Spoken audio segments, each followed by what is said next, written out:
இல்லை இந்த மண்ணு உடஞ்சி பாறை ரொம்ப கடினமாக போட்ட மாதிரி இது நம்ம ஊராக இருந்துச்சுன்னா அந்த பாறைன்னா நேரம் வெடி வச்சு நோண்டி எடுத்துருப்பாங்க நேரம் பொடி வந்துருப்பாங்க வீடாக்கியிருப்பாங்க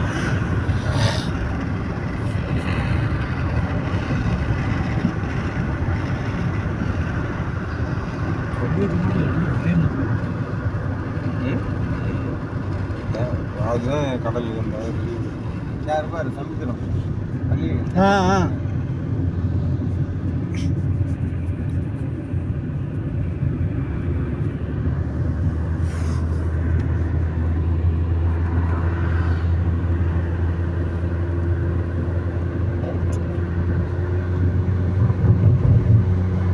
அன்னைக்கு பேரே மறந்துட்டேன். சீனிவாசன் கூப்பிட்றதே இல்லை யாருமே.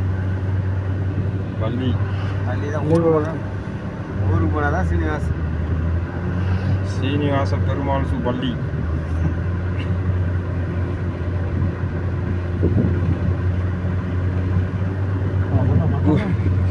குவைத்து போனப்போ தான் இந்த பேரிச்சம்பழம் மரத்தெல்லாம் பார்த்து ஐயோ இம்மா பேரிச்சம்பழத்தை பாருமா அதை பாருமா இதை பாருமான்னு அதுக்கப்புறம் சீனி போச்சு.